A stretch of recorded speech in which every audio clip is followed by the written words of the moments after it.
Let's keg some beer.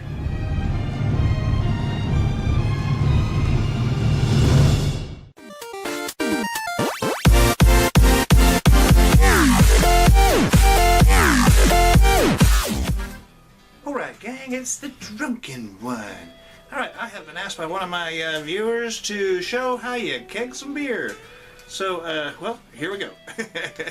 Alright, what I got here is some contraptions. This is an auto siphon, and I'm going to spray some sanitizing solution on it,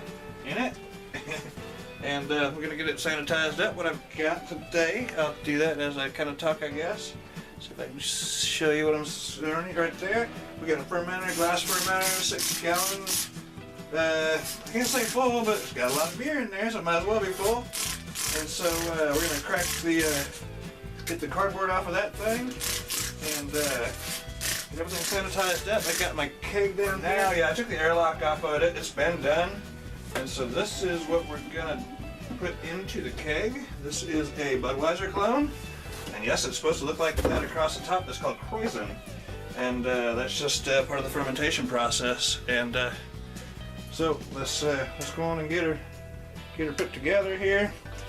So I put the no rinse sanitizer on this. You don't have to worry about rinsing it off. And get it put together. So we just kind of sprayed it off with the sanitizer. No, don't fear the foam. So that little bit of solution that's in there is not a big deal. I'm gonna run it through all the way through the hose out the end. Okay, so here we are. So carefully, we're just gonna take off this tin foil. If it rips, no big deal. I got more foil, obviously. So let's get on with the get on. Everything needs to be done with some sanitizer. So we're gonna take that off carefully. Sanitize the edge of the carboy. Pop this in here. So at the bottom, there's going to be a little bit of kind of leftover stuff. That's what they call trube. And then there's going to be probably some hot particles and stuff that's all at the bottom. And we're going to try not to incorporate that into the keg. So down here is the keg. Let me move the viewfinder. You can see. Pardon the mess. I'm still cleaning up around here. First of all, we'll make sure that there's no pressure on this side. Still got pressure in it, which is a good thing. That keeps the oxygen out. Just let the air out of it. Because if you don't take the air out, you will not get the top off of this thing. It's just the way it goes. The pressure makes the top sit, so the seal even tighter. And I call it air, but it's actually CO2. You wouldn't want to fill your whole room with this, because literally it would choke you out. Because it takes away the oxygen. Alright. It just comes out like this here. There we go. Can you see what I'm showing you? Sure you can. Alright. And that's that. Now inside of there is a very small, minute bit of beer. I'm not worried about that. Oop, the seal is inside. We need that one again. Okay. So this will get shot with some sanitizer here after I get the beer flowing into the keg. We'll just set it over here. Grab the old sanitizer one more time. Nothing wrong with being a little overkill on this. And so here we go. I'll drop this in the keg. And then over here, or up here, it works real easy. Just to start a siphon. Showing you the right thing. Here we are. Alright, just to start the siphon, you just give it a little pump, and it runs the beer into the keg. So now we're filling up the keg, just that easy. How about that? You don't have to put your mouth on it or anything like that. Keeps it nice and sanitary. And so there's more volume in there than I can put in the keg, so I do need to be paying attention to see, make sure I'm not overfilling the keg. Because I did that last time, i.e. a big stain on the carpet because it was a stout, and that stout is like chocolate milk. It is. Speaking of which, here's some of it now. So yeah, so I'll show you this, and then Really, there's nothing I can do with it right away unless I do this in a two-part video. It just needs to be cooled down, so it's going to take a while.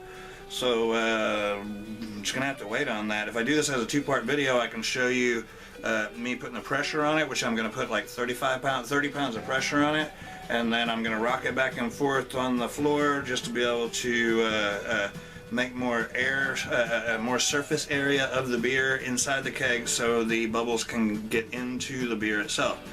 There's plenty of other videos, forced carving kegs, so if you have interest in it and you want to see it done more, that's the way, just look on there. There's a bunch of different ways.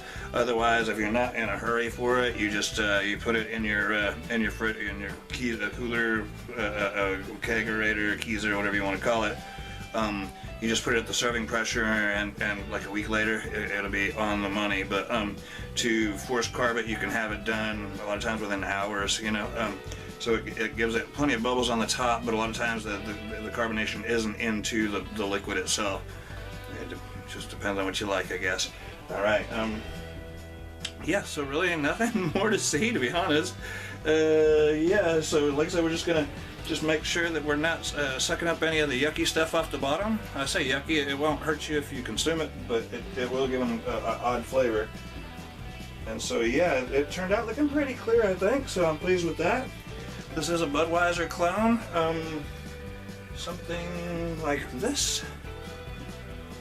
Like it there, yeah, just a normal old, you know, normal old beer, balanced hops and malts with a crisp, dry finish. The American lager is the most popular style worldwide, and it is a perfect contrast to spicy cuisines. It says this actually come off of a 6-pack holder where I cut out the little tabs on there. It was on like either end. It was like build your own 6-pack thing. You know, so this one here. Oh yeah, y'all. And then when I put these out, I brewed the other day and I took some video of it, and I haven't put it up yet, so it's going to be coming out Wednesday. But this is it's a red amber ale. I'm calling this it's an Irish red ale, and I'm calling it Ginger O'Malley. Ginger O'Malley is because it's a red Irish ale. All right. I guess that's it, really. All I'm gonna do after I get the beer in here is just pop the top on it and slip it into the refrigerator thing there, the kegerator, and it's gonna be a while before it cools down. It'll probably be tomorrow before I can even force carbonate it or just start with the whole carbonation process. But that's what we're doing today. It is a Christmas today, so Merry Christmas to you all. Hopefully you got everything you wanted, much more, and the easy part will be after all the credit cards are paid off and you get to do it all again next year. Alright. Okay, let me get out of here. Thanks for coming by. That's how you put beer into a keg, huh? It's not brain surgery and it's sure not exciting, but this is for Kim Fife, and I will put his link down below. He likes to take cruises and stuff, so if you like that kind of stuff, living vicariously through somebody else, he'll show you how to enjoy the cruise life. Alright guys, Merry Christmas, Happy Holidays, all that good stuff, Happy Hanukkah, and whatever you might do. Don't eat too much, and don't drink and drive. See you next time. Cheers from the Drunken One. Hey, adios.